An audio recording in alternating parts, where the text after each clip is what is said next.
ओम प्रिय विद्यार्थियों, सुप्रभात। बच्चों, नैतिक शिक्षा विषय की इस कक्षा में आप सभी का स्वागत है। आज हम अपना FA3 का पाठ्यक्रम प्रारंभ करेंगे, जिसका प्रथम पाठ है स्वाध्याय। स्वाध्याय क्या होता है, कैसे स्वाध्याय किया जाता है, स्वाध्याय कहते किसे हैं, ये हम समझेंगे और जानेंगे। तो स्वाध्याय क्या है?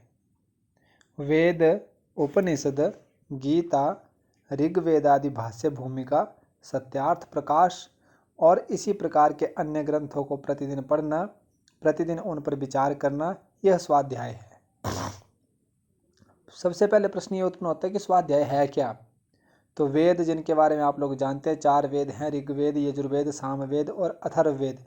उपनिषद भी अनेकों हैं, गीता, श्रीमद् भगवद गीता और ऋग्वेद आदि भाष्य भूमिका। ऋग्वेद और आदि मतलब ऋग्वेद, यजुर्वेद, सामवेद, अथर्ववेद इत्यादि जो वेद हैं, उनके भाष्यों की जो भूमिकाएं हैं, उसके साथ सत्यार्थ प्रकाश जो स्वामी दयानंद सरस्वती ने लिखा हुआ है, इस प्रकार के अन्य ग्रंथों को प्रतिदिन मतलब हर रोज पढ़ना, प्रतिदिन उन पर विचार करना, हर रोज उनके ऊपर विचार करना, आचरण करना, ये स्वाध्याय है बेटा।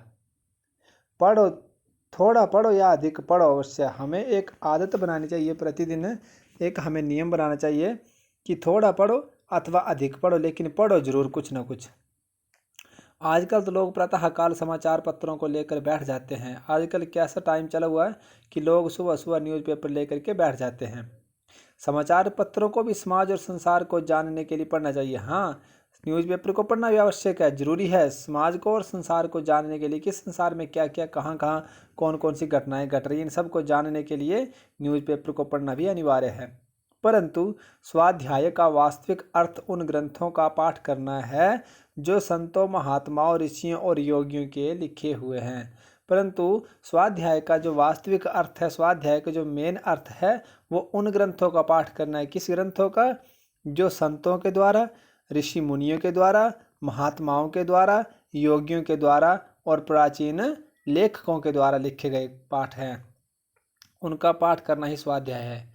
शतपथ ब्राह्मण में लिखा है कि जो व्यक्ति प्रतिदिन अच्छे ग्रंथों का पाठ करता है, उसे उतना ही पुण्य मिलता है जितना कोई व्यक्ति धन, अन्न, हीरे, मोती, सोने और पशुओं से भरी हुई सारी पृथ्वी को दान करके प्राप्त करता है। शतपथ ब्राह्मण एक पुस्तक का नाम है बेटा, एक ग्रंथ का नाम है एक, जिसमें 100 अध्याय हैं। उसमें क्या लिखा है कि उसमें ये लिखा है कि जो व्यक्ति प्रतिदिन हर रोज अच्छे ग्रंथों का पाठ करता है, अच्छे ग्रंथों को पढ़ता है, उसको उतना ही पुण्य मिलता है, उतना ही पुण्य उस व्यक्ति को मिलता है जितना कोई व्यक्ति धन, अन्न, हीरे, मोती, सोने और पशुओं से भरी हुई सारी पृथ्वी का दान करके प्राप्त करता है। कुछ लोग दान करते हैं, कुछ अन्न का दान करते हैं, कुछ धन का दान करते हैं, कुछ हीरे मोतियों का दान करते हैं, कुछ पशुओं का दान करते हैं, कुछ पृथ्वी का दान करते हैं। परंतु एक व्यक्ति जो स्वाध्याय का पुण्य ग्रंथों को पढ़ता है, उसको उतना ही पुण्य मिल जाता है बिना दान किए, केवल स्वाध्याय करने से ही। महात्मा हंसराज के जीवन की एक घटना है। महात्मा हंसराज के बारे में आप सब लोग जानते हैं, बड़ी अच्छी तरह आप लोगों ने पढ़ा है। वो अपने जीवन की एक घटना बताते हैं। क्या बताते हैं? उन्होंने DAV कॉलेज के लिए अपना जीवन दान दे दिया। उन्होंने DAV कॉलेज के लिए अपना जीवन का दान कर दिया। बड़े भाई मुल्क राज जी उन्हें 40 रुपये देते थे। ध्यान से सुनेंगे पाठ को, ऐसे ऐसे प्रश्न पूछ जाते हैं आप लोगों से एक्स्ट्रा प्रश्नों में कि बड़े भाई मुल्क राज उनको कितने पैसे देते थे? केवल 40 रुपये देते थे, मासिक मतलब मंथली, महीने के। वे उस पर निर्वाह करते थे और जो महात्मा हंसराज थे, वो उन 40 रुपये में अपना गुजारा कर लेते। निर्वाह करना मतलब अपना गुजारा करना। एक बार भाई अप्रसन्न हो गए। एक बार क्या हुआ कि महात्मा हंसराज के बड़े भाई मुल्क राज उनके ऊपर गुस्सा हो गए। अप्रसन्न होना मतलब गुस्सा होना। उन्होंने सहायता के रुपए देना बंद कर दिया और उन्होंने जो हेल्प करते थे वो पैसे उनको देना बंद कर दिया। महात्मा जी के पास कोई पूंजी तो थी ही नहीं। अब महात्मा हंसराज के पास अपने कोई अलग से पैसे, कोई आय का साधन तो था ही नहीं। घर में भी कुछ नहीं था और साथ में घर में भी कुछ नहीं था। केवल 6 आने थे उनके पास। केवल उनके पास कितने पैसे थे? 6 आने थे। घर में खाने को भी कुछ नहीं था और खाने के लिए भी कुछ नहीं था। इसी प्रकार 3 दिन बीत गए। अब इसी प्रकार सोचते सोचते 3 दिन बीत गए। पत्रों में उन दिनों उनके विरुद्ध लेख छप रहे थे और उस समय उनके विरुद्ध समाचार पत्रों में भी लेख छप रहे थे। वे घबराकर उन्होंने सोचा, अब वो डर गए, घबरा गए, मन ही मन विचलित हो गए। मैं यह कौन से मार्ग पर चल रहा हूँ, इसमें दुख ही दुख है।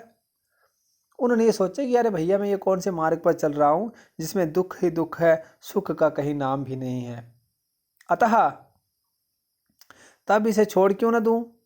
तो उनके मन में एक विचार है कि इस मार्ग पर तो हमेशा दुख ही है, तो क्यों ना मैं इस मार्ग को छोड़ दूं। इस विचार के उत्पन्न होते ही घबराहट के साथ अपने छोटे से कमरे में टहलने लगे। ऐसा विचार जब उनके मन में आए कि मैं इस मार्ग को छोड़ देता हूँ, इस रास्ते को छोड़ देता हूँ, और वो ऐसा विचार लेकर के अपने छोटे से कमरे में आ गए और टहलने लगे, इधर उधर घूमने लगे। इधर से इधर चैन कहीं नहीं, कभी यहाँ जाते कमरे में तो कभी वहाँ जाते, लेकिन कहीं भी उनको चैन नहीं मिलता। मछली जैसे पानी के बिना तड़पती है, ऐसे उनका दिल तड़प रहा था। जिस प्रकार एक मछली जल के बिना तड़पती है, उसी प्रकार उनका हृदय तड़प रहा था, उनका दिल तड़प रहा था। तभी वे अपने कमरे में रखी उस अलमारी के पास पहुंच गए। अचानक ऐसे घूमते घूमते वो अपने कमरे में रखी एक अलमारी के पास पहुंच गए जिसमें पुस्तकें रखी थी। उस अलमारी में उन्होंने अपनी बुक्स रखी हुई थी, पढ़ने वाली अलमीरा में। जैसे ही एक पुस्तक को निकाल कर उसका एक पृष्ठ वहाँ खोला, वहाँ लिखा था।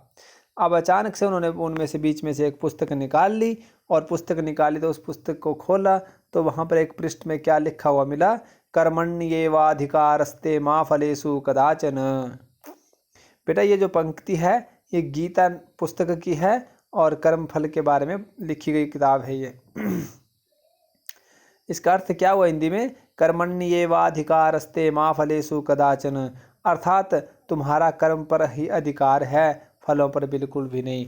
अर्थात तुम अपना कर्म करते रहो, फल की इच्छा मत करो। अब विद्यार्थियों को का कर्म क्या होता है, हम लोगों का कर्म क्या होता है। अभी आप लोगों का कर्म है केवल पढ़ना। आप अपने कर्म पर ध्यान दो, अपनी पढ़ाई पर ध्यान दो, फल की इच्छा मत करो। फल क्या हुआ, आपका रिजल्ट, कि रिजल्ट क्या रहता है आपका, उसके बारे में सोचना छोड़ दो। केवल कर्म करो, मतलब फल, कर्म की ओर ध्यान दो, पढ़ाई की ओर ध्यान दो। आप रिजल्ट, जब आप पढ़ाई अच्छी करेंगे, मतलब कर्म अच्छा करेंगे, तो रिजल्ट तो अच्छा आएगा ही, फल तो अच्छा मिलेगा ही। इन शब्दों को पढ़ते ही उनकी घबराहट दूर हो गई। ये शब्द जब उन्होंने पढ़ लिए तो उनके मन से सारी शंका, सारी टेंशन दूर हो गई। ऐसा अनुभव हुआ जैसे सच्चा और सीधा रास्ता मिल गया। अब उनको ये अनुभव हुआ कि जैसे मान लो कि जीवन में कोई सच्चा और सीधा और सरल रास्ता मिल गया हो। ऐसा अनुभव हुआ जैसे कोई सामने खड़ा कहता हो। ऐसा उनको महसूस होने लगा इस पंक्ति को पढ़ करके कि कोई व्यक्ति मान लीजिए सामने खड़ा होकर के कहता हो कि अरे भाई, तू घबरा क्यों गया है, तेरा कर्म केवल कर्म करना है, उसके फल की चिंता करना नहीं। कोई ऐसे, उनको ऐसा अनुभव होने लगा कि कोई व्यक्ति सामने खड़ा होकर के कहता है कि भाई, आप घबरा क्यों गए हो, आपका कर्म है केवल कर्म करना, उसके फल की इच्छा करना, चिंता करना नहीं।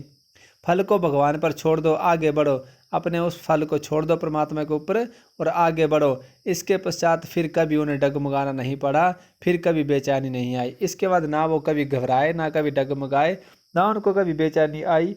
यह है स्वाध्याय का फल, यह है बेटा स्वाध्याय का फल। किंतु यह स्वाध्याय का केवल एक अर्थ है।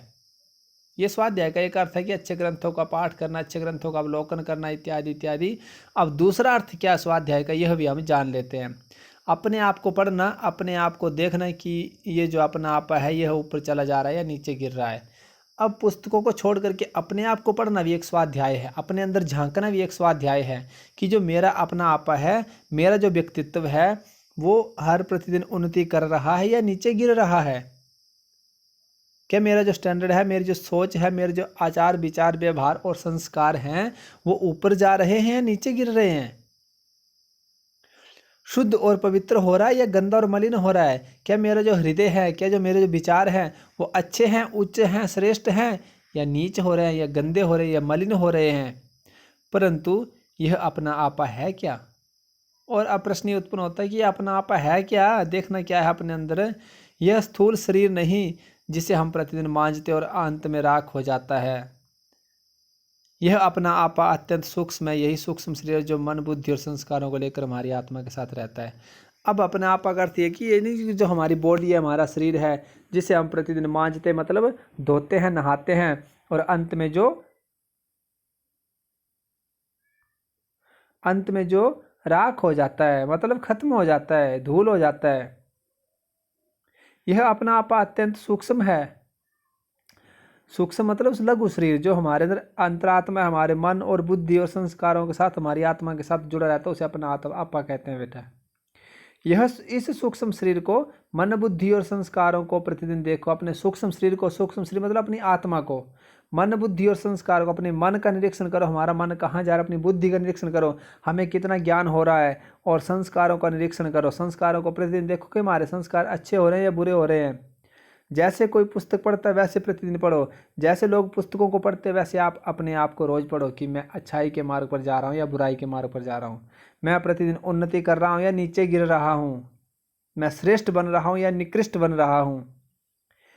देखो इसमें कोई मैल तो नहीं आ गया, कोई गंदा विचार तो नहीं आया। हर रोज अपने आप को देखो कि मेरे अंदर कोई बुरे विचार तो नहीं आए, मेरे अंदर कोई गंदा मैल तो नहीं आया। पुराना मैल कम हुआ अथवा नहीं, क्या मेरे अंदर जो पुरानी बुराइयां थी वो कम हुई या नहीं, कोई शुभ विचार आया या नहीं, कोई नई रोशनी जागी या नहीं। यह है स्वाध्याय का अर्थ।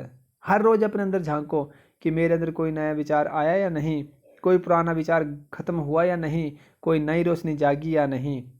यह है स्वाध्याय का अर्थ। दूसरा अर्थ, यदि मैल बढ़ गया तो शुद्ध विचार, कोई शुद्ध विचार नहीं आया तो संभलो। और यदि आप अपना अवलोकन कर रहे हैं और देख रहे हैं कि यदि मेरे अंदर मैल बढ़ गया है, कोई शुद्ध विचार नया नहीं आया, तो भैया संभल जाओ समय अनुसार। इस सूक्ष्म शरीर को जो प्रतिदिन पढ़ता है, प्रतिदिन देखता है, वह कभी न कभी संभलता अवश्य है। इस सूक्ष्म शरीर को, आत्मा रूपी सूक्ष्म शरीर को जो प्रतिदिन हर रोज पढ़ता है, हर रोज देखता है, वो कभी न कभी अवश्य संभल जाता है। गलती के मार्ग पर चलता चलता कभी न कभी रुक जाता है, और जब संभल जाता है तो ऊंचा उठता चला जाता है। और जो व्यक्ति संभल जाता है एक बार, वो हमेशा उन्नति के पथ पर चलता जाता है, उन्नति करता जाता है, तरक्की करता जाता है, और हमेशा के लिए ऊपर की ओर उठता चला जाता है। तो ये था हमारा आज का पाठ, स्वाध्याय।